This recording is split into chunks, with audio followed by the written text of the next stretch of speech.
they call us the Rebellious AI because we're doing it different, right? We're doing something that's not out on the marketplace today. So it is rebellious.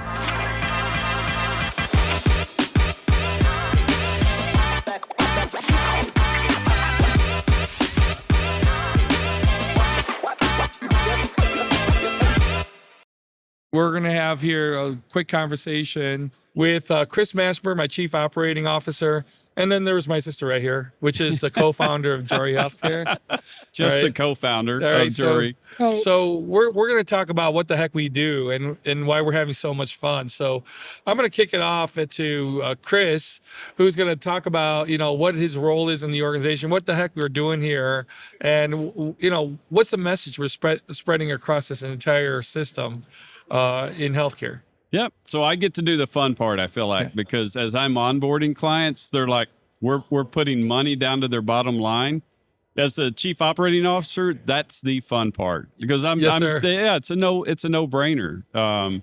But I will say this, in talking to some of the clients at this particular conference, what's been neat, Sal and Arlene, is it comes back full circle to we don't see anything like this. We haven't seen anything like this. This is amazing.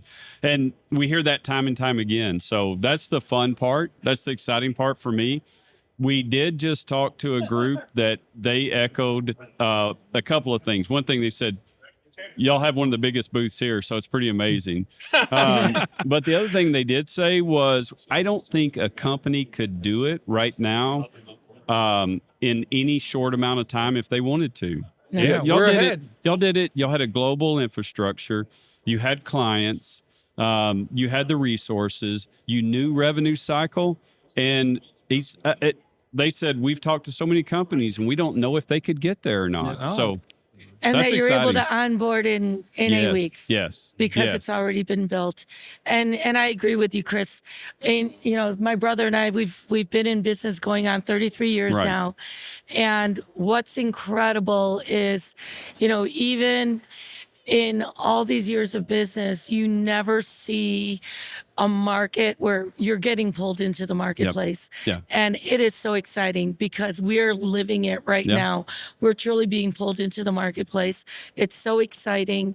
Normally there has to be a war or some kind of major event. And to see this happening has just been amazing. And it is great to just be a part of all of it. It really is. And I tell people this a lot. I don't think in our lifetime we'll see a market shift with as big of an industry as healthcare shift to automation. I mean, this is the biggest.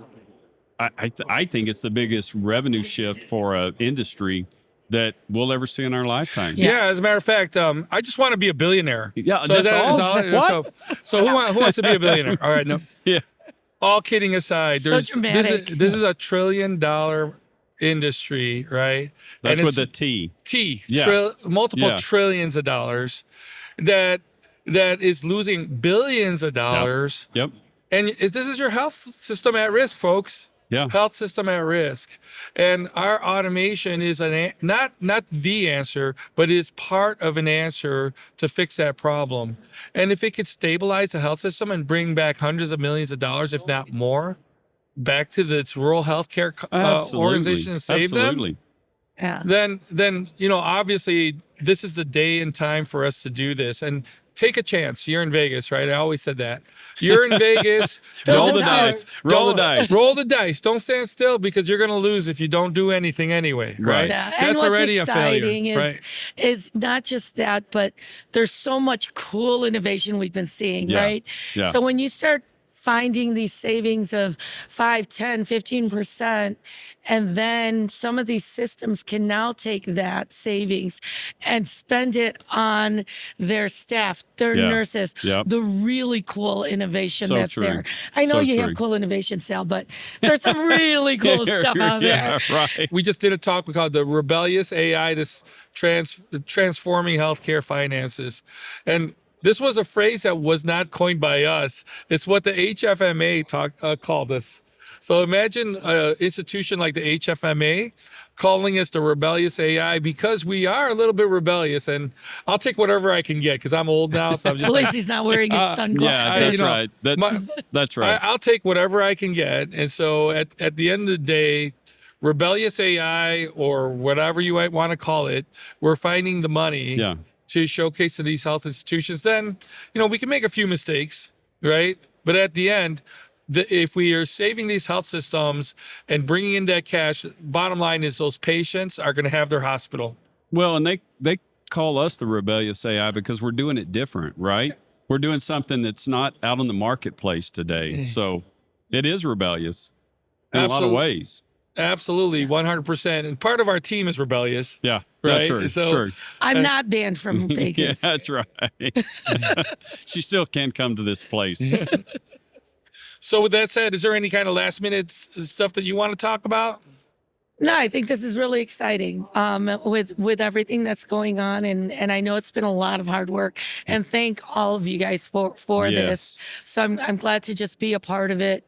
And like you said, Chris, it's fun. It's fun. It's exciting. And I know that the passion comes through. So it really is great. Kind of one thing I wanted to say is back to your point about the hospitals and rural hospitals in particular.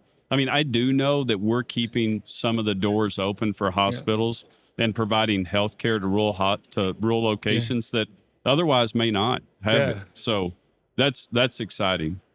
So a little bit of background on Chris Mashburn over here. He used to be the former Secret Service for George W. Talking about Rebellious. Talk about Rebellious. That's right. He's run over 20 marathons, and he could lay you down flat in a heartbeat. He looks tiny, but he's pretty mighty. He'll take down anybody.